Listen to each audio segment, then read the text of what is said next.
Hello, guys. So, thank you for tuning in. In this video or in this one, we're actually gonna do it a little differently. This one is gonna be focusing on the magic side of things. Um, well, not magic in particular only because these individuals that we're gonna talk about, they actually, you could say, are the godfathers of cardistry themselves too. But they did start what is called the Magic Journey or My Magic Journey. They're also the founders of Art of Play, also the founders of Dan and Dave, and also the founders of CardistryCon.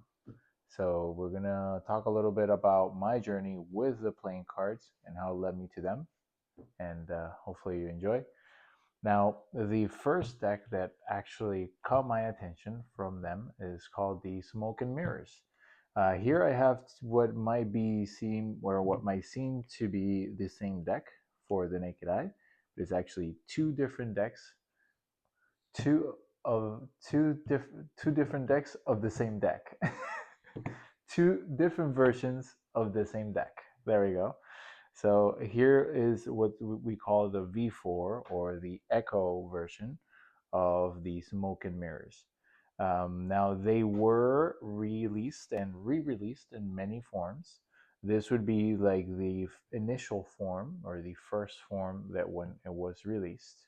That's why it's on this protector box here. I got it so it will last me longer. They had further reprints.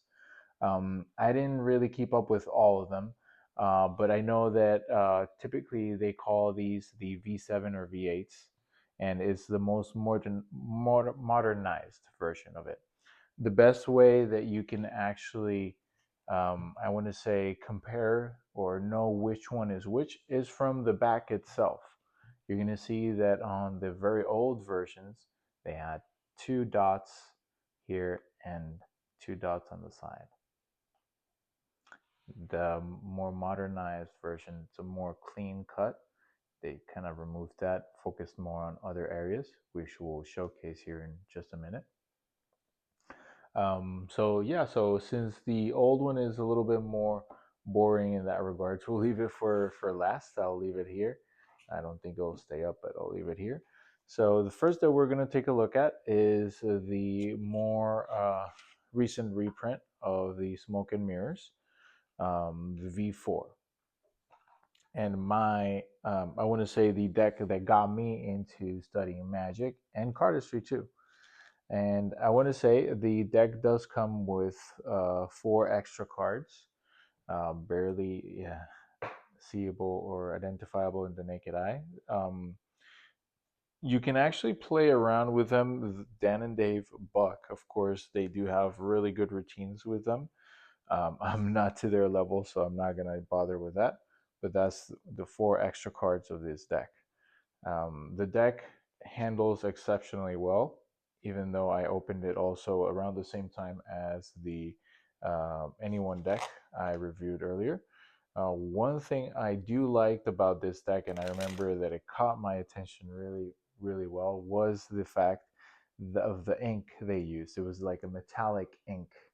At the time, it was like, oh my God, you're using a metallic ink. I remember like everybody was going crazy about it. I don't know if you can catch it with the light,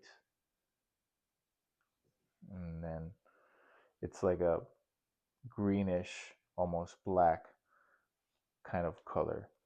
And pretty much for the chord cards, what they did was they just added subtle details so you can see. Um, and the back a little bit more shiny, a little bit more to the greenish. I want to say to like lighter green, and still with that reflective ink. You see, it has like a reflective ink. That's I want to say what mostly brought me to this deck, and it looks like a really premium deck of playing cards. Like you see these cards, and you almost think of like a casino, high end casino, or like a like somebody's about to perform something premium about, and you're about to see something like a really important show. So very, very well made playing cards. The handling on them is superb, is amazing. Honestly, I have like more than what I should have of these playing cards, and I want to say that these are one of my most favorite ones on in terms of how they handle, how they feel in your hands. That it's almost effortless to cut them and do different kinds of magic tricks that you would need.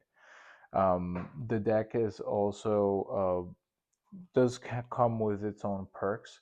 We'll discuss that eventually when we go to the discussing the old version, the I want to say the OG version, and I want to talk about it because you'll see how the brand and the playing cards have evolved.